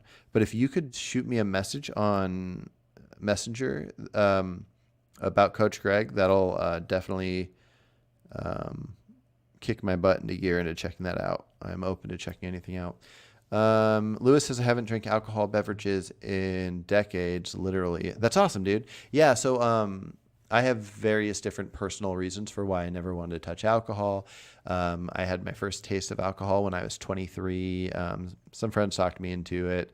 They wanted to see if they could get me drunk, and I tried. I had 6 or 7 shots of some hard alcohol. It didn't seem to affect me that I know of, and that's kind of concerning.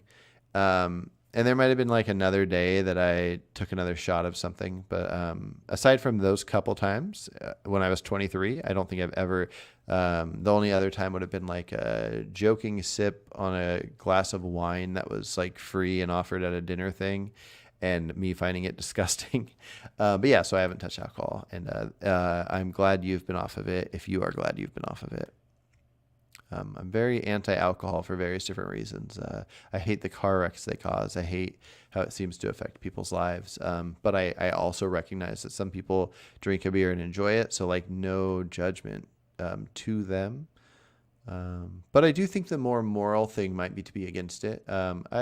Jerem and Jeremy, if you guys are hearing this and want to talk about it at some point, I'd be curious to hear your thoughts on if somebody that handles their alcohol well, but can recognize, hypothetically at least, let's say, that it can be damaging to a large percentage of a species, in this case humans, would it be more moral to not consume it and make it an accepted practice, even for the people that do well with it? Because I think that might be the case. Yeah. Similarly, I think when people do unhealthy things like smoke cigarettes or eat unhealthy fast food, they should do it in private. I think it's kind of immoral to do it in person, especially healthy looking people. If somebody's really thin and looks like they might be healthy, not uber thin, but just somebody that looks like they're healthy, and they smoke a cigarette or eat a cheeseburger or a milkshake or anything. It doesn't matter if it's an Impossible Burger. Eat unhealthy food in public, you're advertising this thing that's harmful to so many humans, and I think it's probably bad for anybody to do, but I think it's even worse for people that look healthy to do it, and to advertise this to the world, to make other people do it. So anyways, just a thought.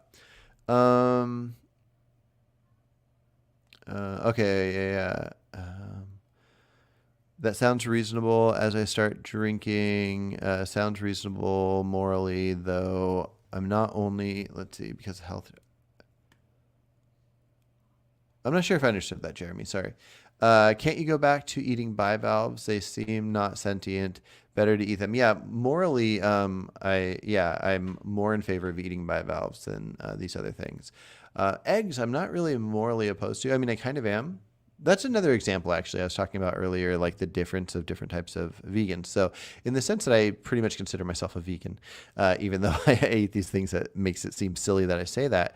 Like, I don't think humans should own animals whatsoever. I don't think humans should own dogs, cats, any of these things. A lot of vegans will own dogs and cats, and they'll call them rescue dogs or cats, and they'll feel like they're doing this good thing.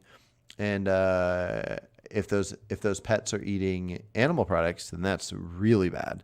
But if those pets are not eating animal products, um, then even then you're still like keeping this animal caged up, and I don't feel that that's a good vegan practice. But I don't think that that would make somebody not a vegan, because what's making them a vegan is this large amount of caring about the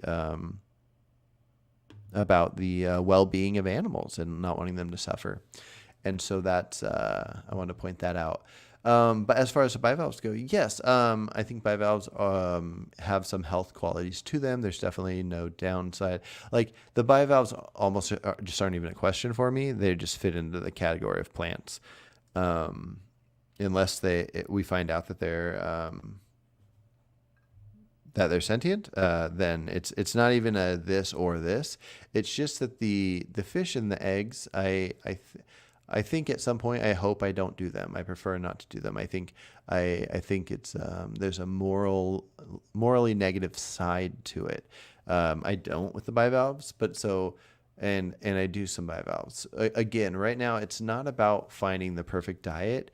It's getting off the addiction. It might seem like a lame excuse, but that's just where I am right now with it. The reason I don't like the Brian Johnson thing, is because a lot of people watch him and try to go into the details without knowing the basics. That's a good point. People should learn the basics. They should learn a lot of things. They should look into all the things, and that's a problem with health stuff. Is it's really hard to know things. Like we've never needed to know them. We have all our food at the grocery store, and everybody just eats whatever feels good to them, and nobody does research on this kind of stuff. So it's tricky. So I can't say much there, other than I'm not one of those people, I think, to some kind of degree, because I research a lot of this stuff. Now, yeah, somebody might look at Brian Johnson and go, "Oh, he looks really fit, and he's super young looking for a 46-year-old. I want to do what he's doing." And they'll look at his long list of like 50 supplements, and they might go like, "Oh, okay, I can afford 12 of these," and they'll take them, and they have no idea what they're taking. And yeah, that sounds pretty crazy. But getting off processed food, I think, is not crazy. Like really. Now there might be argument of like whole wheat pasta or something, even though that's whole grains processed into a flour and then made into a processed food. Somebody might say, "Oh, well, if it's whole wheat, then it's fine, whatever." And there's different sides of whatever. For me, I have three things I'm doing. These are the three things I'm trying to get off of that I'm calling addictions. Processed sugar in almost any form. I've dabbled in using some honey here and there, and it's a specific type of honey. But aside from that, any processed sugar, whether it has calories or not, anything like that. Processed oils. There's a lot of contention on how oils work and which ones are unhealthy or whatnot. But I only consume extra virgin cold pressed olive oil, preferably never hot. I'll just put a little bit like on some greens or something. And then if I'm going to cook something, I use only coconut oil. So I got extra virgin coconut oil, extra virgin olive oil for the oils. Every other oil, I want to have it removed from my diet completely. Same thing with all the processed sugars. And then the third thing is processed grains. Any grain that has been processed outside of it just being harvested, and maybe like dried if there's a drying process. Um, I just don't want it. I don't need it. If I could eat something like a whole wheat pasta, I'd rather just eat the whole wheat, kind of like eating rice, but I just eat the wheat. And then like if I could have oats, like rolled oats, or steel cut oats, I'd rather just eat the whole oat groat, which I have access to, so I'm good to go. So yeah, those are the things. I'm trying to get away from those things, and so I'm consuming whatever I need to consume to get away from those three things, and I want to treat those things as things I never want to eat for the rest of my life. Lewis says you can consume unprocessed stevia leaf, no stevia, no need to eat stevia processed. No, that's a good point. I had a stevia plant, and I knew some people that had stevia plants, and I would take the leaves, dry them out. And yeah, I think that's fine. I don't know if there's any downside to that. I think it's great.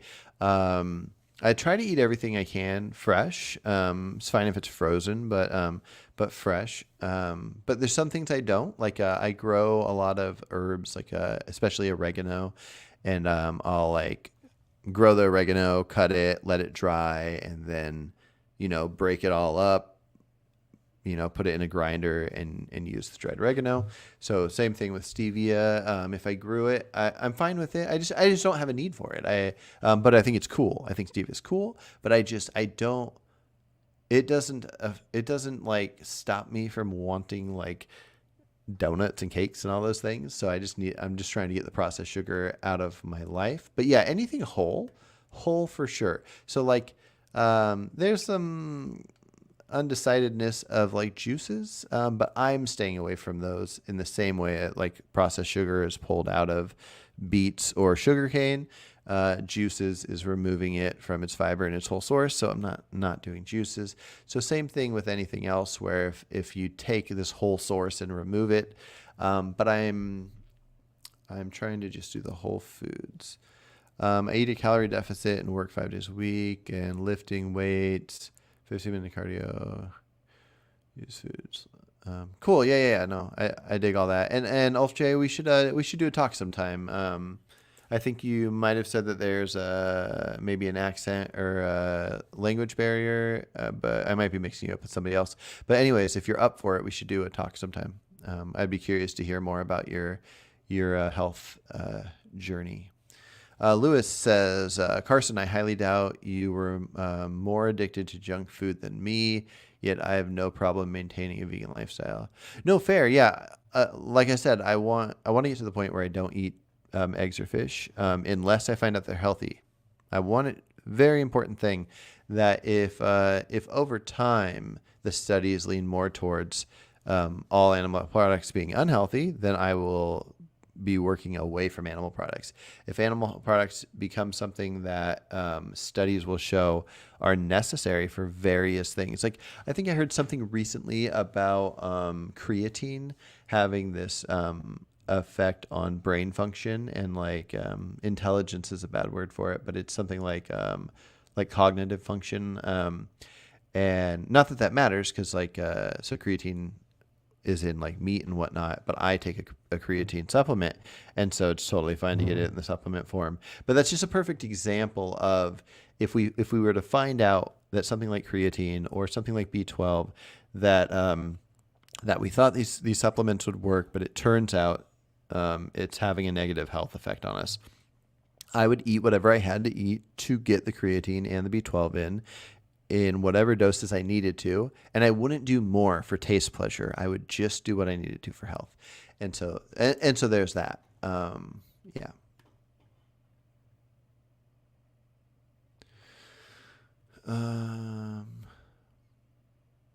But Lewis, I'd love to talk to you about the health stuff. I don't know if you eat pretty much only whole foods now, and you've gotten yourself weaned off the addictions, or if you just like have mastered the moderation.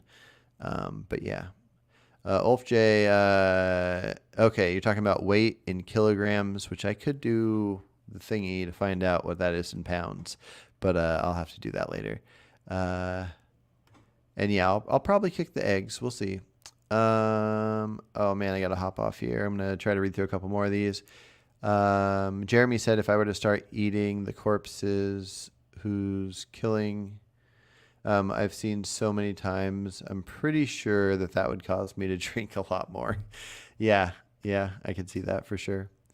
Um, I find it easier to write a program down and to get progressive overload over time. Write my every step and rep. Yeah, yeah. No, I like. I think it's we're very bad at deciding things for ourselves, especially at different times of day. Different times of day. I'm very convinced that like nighttime's a horrible time to try to decide things. And so if we are like in a clear mind, we're satiated. We have an idea of what's healthy, what we should do, exercise, all these things. We write it down, and then we kind of make ourselves do these things because at different times we're going to tell ourselves, no, not right now. And but if we wrote down what we knew we needed to do and reminded ourselves that when we try to come up with excuses, we just need to stick to this list, go to bed at this time, and all these things, I think we'll be better off that way. All right. Oh, hello, honest debate or honest doubter. We need to have a talk soon. um,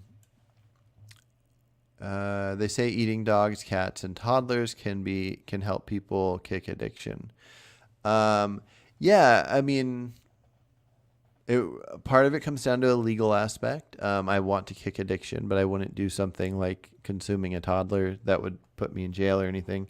But yeah, no, I mean, I feel, and I'm completely serious here, that like, let's say humans for all of time ate humans, and that's what we needed to be healthy, and that was like all we could eat. For some reason, we were a species that had to consume one another. Um, and then but let's say we didn't even know like that it was like the powers that be, the factory farms or factory farming humans, and then later we find out that we're eating humans, and then we're told, okay, you're eating humans, but there's nothing else you can eat to be healthy. This is just hypothetical. There's nothing else you could eat to be healthy, and then you get a choice to keep consuming the humans um, or to just let yourself starve to death or kill yourself, or then other potential options. Like, think about that. I wouldn't starve myself to death or kill myself, but I also don't think I would want to keep just consuming these slave humans that are whatever's happening in a factory farm of humans. But we as humans would need to figure out the most humane way to continue living while consuming humans. And I've pondered this actually before, and I think the most appropriate thing to do would be kind of like a farming of sorts of um, the earliest stages of before too far into conscious levels. So um, it would be like preborn or just born that are bred to be like food or something like that. Now this sounds crazy, but I really want you to think about that. Think about that. Like if whatever age you are now, I don't know if you're 25, 30, whoever, I'm not talking to anybody specific, but if right now you were just, instead of eating the way you eat, you like a processed food just came to your house every day because your parents picked it up from the store or whatever, and then as an adult you went and you started picking it up at the store, but you just never questioned it and it was what it was, and then you find out that you've been eating human this whole time, and what would you do?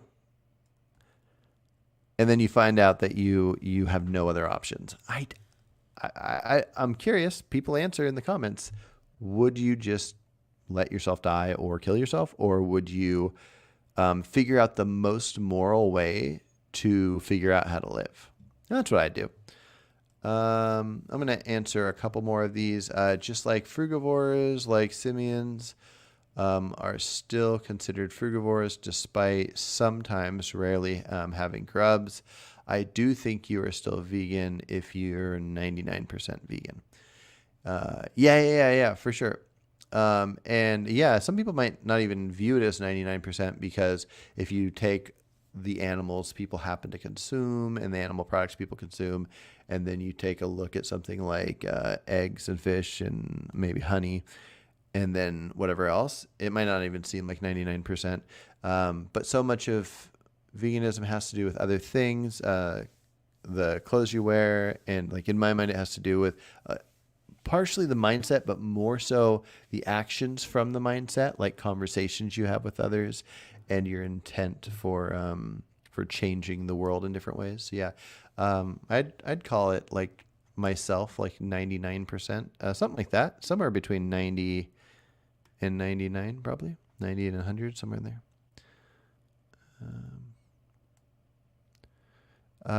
You said highly question your need for fish. Yeah, no, I don't have any like need for fish. Just doing it as a current situation.